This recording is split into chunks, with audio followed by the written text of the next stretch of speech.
Let's kick off in India with Narendra Taneja, the leading energy expert in the country, well known to all there, connected to everybody. Narendra, your question, I know you know what it is this morning. President Biden thinks you're shaky. What are your thoughts?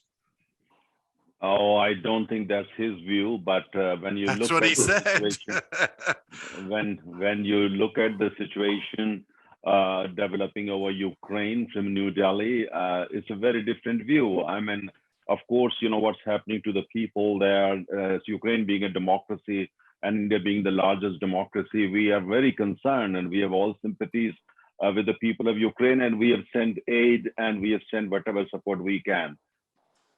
But yet India has chosen not to join the sort of Western alliance, Japan, all of its security allies in this moment to condemn Russia's invasion of Ukraine. And why is that?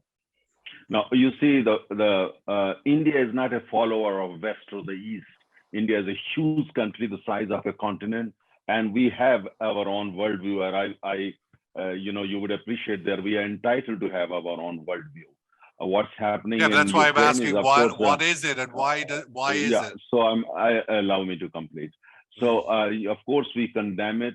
Democracy being invaded, and what's happening? The civilian targets, are being, on the radar of Russia. Kids being killed, women being killed, apartment blocks being bombarded. I mean, who's going to accept it? No democracy is going to accept it. So of course it's condemned, no argument on that. But at the same time, our view is that, what, European Union is trying to do, what America is trying to do, what NATO is trying to do is fully understandable. But when we look at the NATO as an alliance, we look at the situation, only yesterday we saw NATO abandoning Afghanistan. They're also human beings. Afghanistan is also an old civilization, and NATO was there for full 20 years, then abandoned and left them to, literally to vultures. So we have, and that happened in our neighborhood. And let's not forget, Kabul used to be part of India a long time ago. So we know. And is India going into Afghanistan to take up that humanitarian challenge? Well, India has, if you look at the record, India has always been very supportive. And if you look at number of hospitals, IT centers, road construction and all that, the past 20 years when NATO was there, that job was mainly done by India. Go and look on the ground there, talk to the people there. Look at who built maximum hospitals, who built maximum IT centers, and so on and so forth. Second thing is that, second what is important at the same time is that look at overall situation over China. The way, for instance, we are very worried that if Russia is punished too hard, it will push Russia into the lap of China. And we are not very comfortable with that situation. That horse has already left the stable, no? Not true. We saw that on the start of the Beijing Olympics. It was the bond was sealed. There is no limits. Allow me to complete. That is not how we look at it. That's a view of America. We appreciate that, but that's not how we look at it. Russia, the Russia that we know, and we know Russia reasonably well, is a very important country. And Russia, there is a huge trust deficit between Russia and China. We know that there is a huge trust deficit. But China is basically, is with the West as long as it serves China's interest. The day China thinks it has arrived on its own, it doesn't need the West, they will dump the West. They will go their own way and challenge the West. We know that. And we have a long border with China. We know China better than, many other countries in the world. So we are worried about a situation where Russia and Russia is pushed into China's lap, and then they become a kind of, one country in the sense, one power. That will destabilize the entire region we are part of, and eventually the whole world. We are taking a long-term view. When President Biden says that India is shaky, he's complaining that India has not followed the camp. We have never been a camp follower. We have always had an independent foreign policy. We are with the people of Ukraine, but at the same time, we have also seen that people in NATO and Europe are complaining, protesting out of the street. But how many people have gone into Ukraine to help them? None. So that we understand their constraints. We know they don't want to start the Third World War, so we know their limitation, and we understand it. Similarly, a It country of sounds it India's size. sounds like President Biden just had it about right. That all sounds a little shaky. I'm sorry. I'm gonna keep No, no, using that word. no, Put you on the spot. one line. Let me One come line, back one to line, you. one Okay, line, go. one line, one line, yeah, one line. You see, that's not the case. The point is that, as I said, India has never ever been a follower. We are not a camp follower. Well, I We have don't think. our I own mean, worldview. this is the word follower. I think is a big word, and it's a You somewhat. don't let me complete, my Yeah, yeah. friend. I You don't am. let I me am. I complete am. one sentence. I Go don't ahead. have to agree with you to be on your show. I'm No, of bringing different course, perspectives. of I'm course. bringing different perspectives. We are home to 1.30 billion people. That's more than the United States and Europe put together. You got to hear me out. You see, that's how we look at it. What, for instance, when Western companies were going 24/7 into Russia, investing and pumping their economy, strengthen the economy, why didn't you listen to us then? You didn't. Why don't you listen to others? That time it worked for you. You were happy with it. Today it doesn't work for you. You want the entire world to follow you. West is not the only pole in the world. There are other poles too in the world. Why So do we you are. use the word follow though? I don't understand that word. Why would it be follow? Why would India not come to its own independent view that That is the independent view. We think that United States is shaky. We think the West is shaky. They're not going and helping the people of Ukraine. They are sending money. They're sending weapons. They are not helping. It's happening in the middle of Europe, and they're so Europe is shaky. How about that? profound statement from Saudi Arabia overnight saying that they were not going to be the suppliers of more oil, that they're not the responsible for the shortage in the market, and tied that very closely to the issue of the Houthis coming out of Yemen, firing missiles into the situation, into Saudi Arabia, and calling on the Americans to rebrand the Houthis as terrorists. My question to you, Narendra, is where these different issues are tied together, how do they get resolved as they get tied together? The Iran talks, ultimately we're at $120 oil, which I know for a country like India is very painful, as it is for most of the world.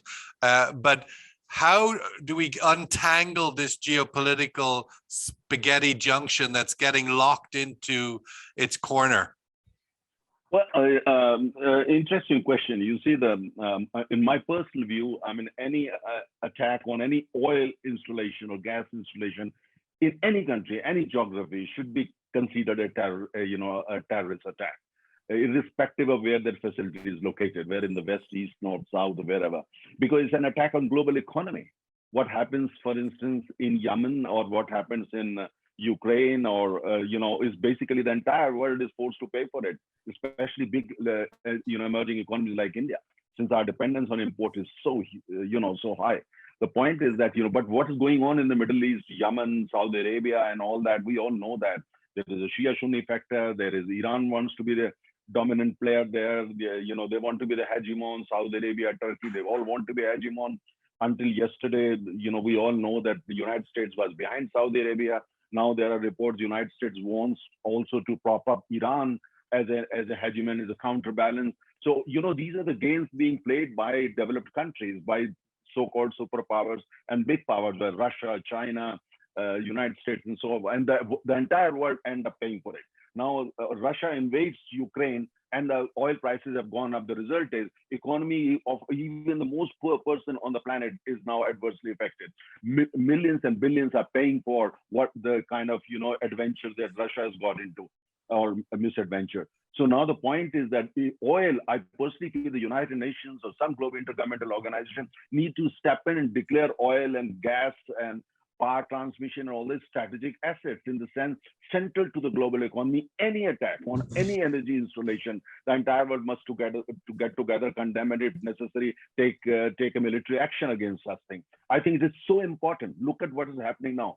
But right now, it looks like the entire world, when it comes to oil and gas and energy, has become a banana republic. I mean, look what's happening in Ukraine. The world is simply kids being killed, women being killed, innocent people being killed, the entire world. What are they doing? Issuing a statement targeting India. but doing nothing, absolutely. The entire world. Where is the UN?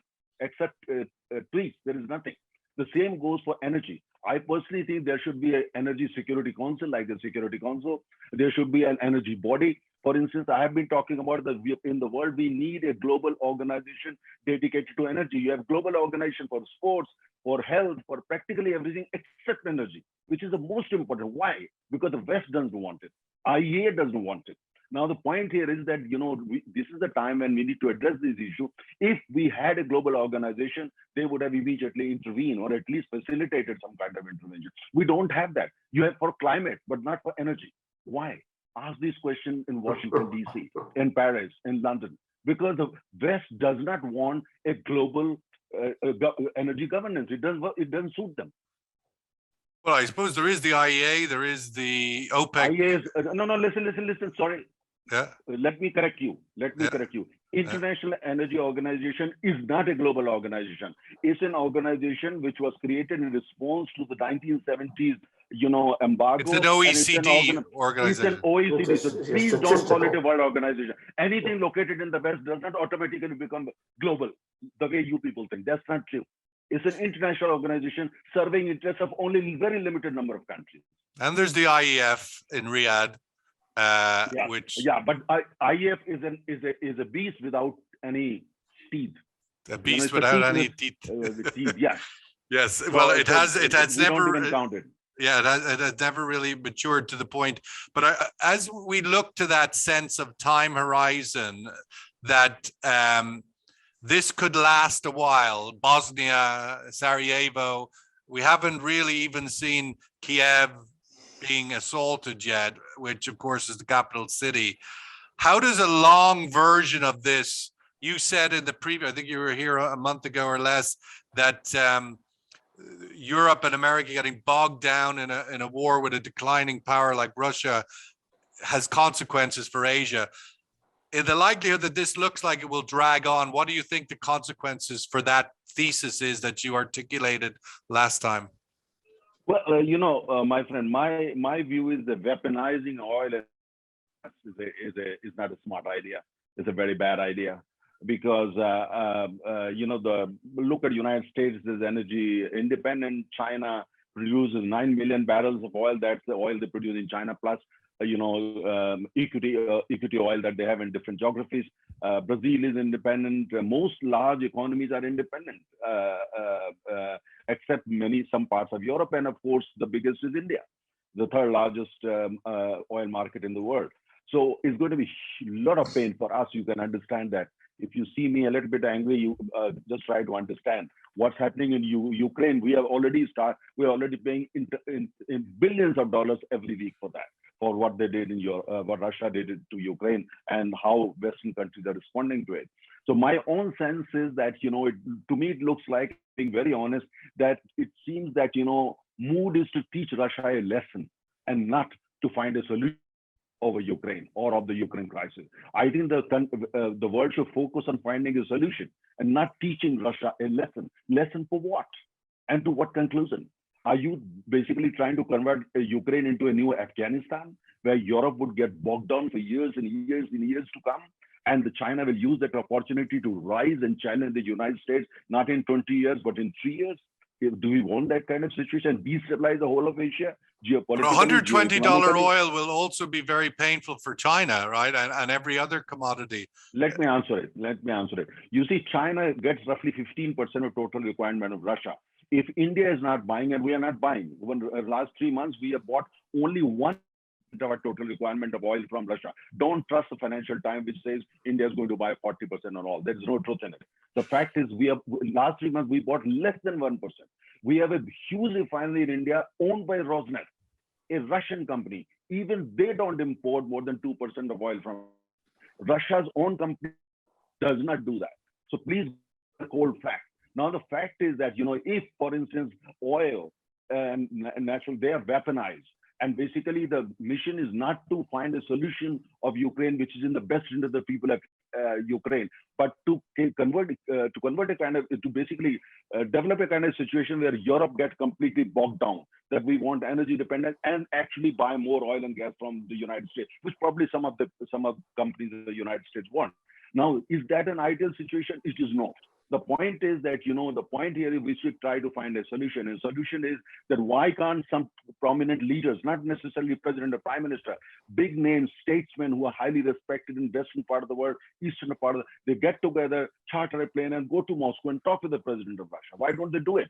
Why only prime ministers serving prime minister and president? Why can't statesmen like figures from sports, from journalism, writers and other, they can just go to Moscow and talk? We need to find a solution. Innocents are being killed. That's the approach. No, that's not. Sanctions, sanctions, sanctions. They've imposed sanctions against Iran. What happened? Has Iran disappeared from the face of this planet? It has not. So we got to learn something. Sanction is the only thing. If sanction is the only tool you have got in your hand, sorry, you're reading from the wrong book. That's not going to find a solution. Turning Ukraine into Afghanistan will be a disaster for the entire humanity, not only for the West. Don't do that, please. Reach out, sit down with President Putin. All those, if the prime ministers and president can't do, President Biden can't do, there are hundreds of statesmen, I'm sure, in the United States, in Canada, in western part of the world. There are quite a few in eastern part of the world. Why can't they get together? Why can't they be a private independent initiative so that to find a solution? Because politicians have failed. Politicians of the West know